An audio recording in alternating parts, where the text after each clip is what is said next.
बिस्मिल्लाहिर्रहमानिर्रहीम अस्सलामु अलैकुम रहमतुल्लाह। Chief justice of Pakistan justice Qazi Faez Isa और जो आने वाले चीफ जस्टिस हैं जस्टिस मंसूर अली शाह, ना सिर्फ उनके दरमियान बल्कि इस वक्त पूरी की पूरी सुप्रीम कोर्ट के दरमियान शदीद तरीन लड़ाई हो रही है और जजेस की आपस में हो रही है।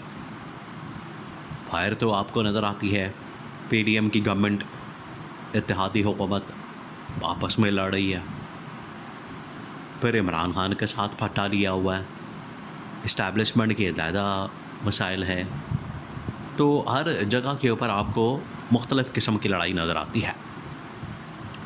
इलेक्शन कमीशन ऑफ पाकिस्तान अपना कोई स्यापा डाल के बैठा हुआ है, उसके अपने मसाइल हैं। वो नवाज शरीफ की तरफ देखता है कि मियाँ साहब की करना है।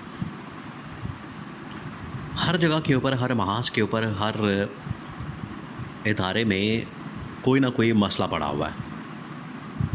लेकिन कादी फ़ाइज़ ईसा के पास इस वक्त टेन्योर ख़त्म होने का वक्त थोड़ा रह गया है। उनका टेन्योर ख़त्म हो जाना है तकरीबन कोई अक्टूबर नवंबर में, और कादी फ़ाइज़ ईसा के बाद जो नए चीफ जस्टिस हैं वो जस्टिस मंसूर अली शाह ने बन जाना। अब जस्टिस मंसूर अली शाह का रास्ता रोकने के लिए इस वक्त बड़े हरबे और कंडे इस्तेमाल किए जा रहे हैं।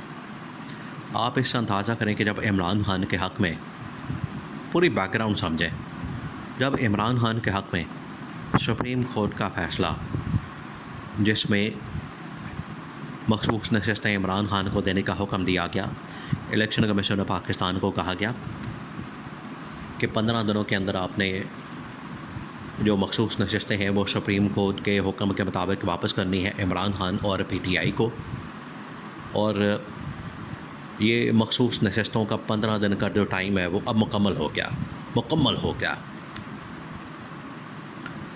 क्योंकि ये फ़ैसला जो है वो जुलाई के महीने में आया था और 15 वर्किंग डेज़ दिए गए थे। ये तकरीबन को 12-13 जुलाई की बात है जब इमरान खान के हक़ में मखसूस नशस्तों का फ़ैसला आ गया था। तो उसके बाद जो पीटीआई वाले थे उन्होंने हफ़्ता नहीं लगाया, तमाम के तमाम अपने एमएनएस के बयान हल्फी, उनके एफिलिएशन पेपर्स, वो तमाम के तमाम डॉक्यूमेंट्स इकट्ठे करके हफ़्ते के अंदर 10 दिन के अंदर इन्होंने सुप्रीम कोर्ट ऑफ पाकिस्तान में, इलेक्शन कमीशन ऑफ पाकिस्तान में जमा करवा दिए सुप्रीम कोर्ट ऑफ पाकिस्तान के हुक्म के मुताबिक। अब सुप्रीम कोर्ट के ऊपर ना सिर्फ ये ज़िम्मेदारी है बल्कि इलेक्शन कमीशन ऑफ पाकिस्तान के ऊपर भी बहुत बड़ी ज़िम्मेदारी है। अब मौजूदा चीफ जस्टिस कादी फ़ाइज़ ईसा, हालांकि वो अक़लियत में चले गए, जब फ़ैसला आया तो 8-5 से आया, 5 के अंदर जो है वो कादी फ़ाइज़ ईसा थे, 8 के अंदर बाकी दूसरे जजेस थे, और 8 के अंदर जो अपकमिंग चीफ जस्टिस हैं जस्टिस मंसूर अली शाह वो शामिल हैं। कादी फ़ाइज़ ईसा को एक्सटेंशन देने के लिए, कादी फ़ाइज़ ईसा को टेन्योर के अंदर तोसी देने के लिए इस वक्त एड़ी चोटी का जोर लगाया जा रहा है, फुल ज़ोर लगाया जा रहा है कि किसी तरह से कादी फ़ाइज़ ईसा जाते जाते ये फ़ैसला जो है वो मखसूस नशस्तें हैं पीडीएम की जमातों के दरमियान बांट दें, नून लीग और पीपल्स पार्टी को दे दें, इनके पास 2/3 मेजॉरिटी आ जाए। एक ये फ़ैसला है। फिर एक लॉ पास करवाया गया हुकूमत की जानिब से इलेक्शन एक्ट के नाम से, ताकि मखसूस नशस्तें इमरान खान और पीटीआई को ना जा सकें और सुप्रीम कोर्ट के फ़ैसले के ऊपर अमल दरामद ना हो सके। ये दूसरा हर बात कंडा इस्तेमाल किया गया। अब तीसरा ये इस्तेमाल किया जा रहा है कि अगर ये दोबारा से इनको सुन्नी इत्तेहाद काउंसिल के अंदर पहले शामिल हुए पीटीआई के एमएनए, इमरान खान के तमाम खिलाड़ी, तो अब इनको अगर सुन्नी इत्तेहाद काउंसिल से निकाल के पीटीआई के अंदर शामिल किया जाता है तो ये फ्लोर क्रॉसिंग हो जाएगी, और एक पुराना केस निकाल के उसकी सुनवाई करके तो फ्लोर क्रॉसिंग के अंदर तमाम एमएनएस को उड़ा दिया जाए।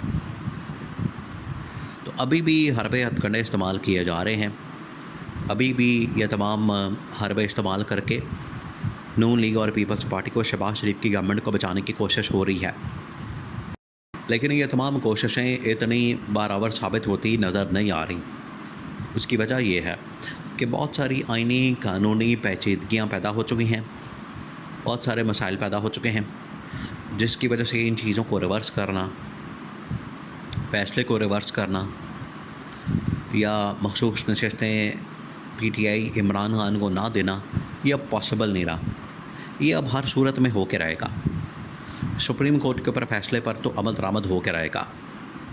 जहाँ तक बात है रिव्यू पटिशन की, जो कि नून लीग और पीपल्स पार्टी ने जमा करवाई थी, इनकी ये कोशिश थी कि हम काजी फाइज ईसा के सामने रिव्यू पटिशन डाल दें, और रिव्यू पटिशन डाल के तो इसको हम रिवर्स कर देंगे।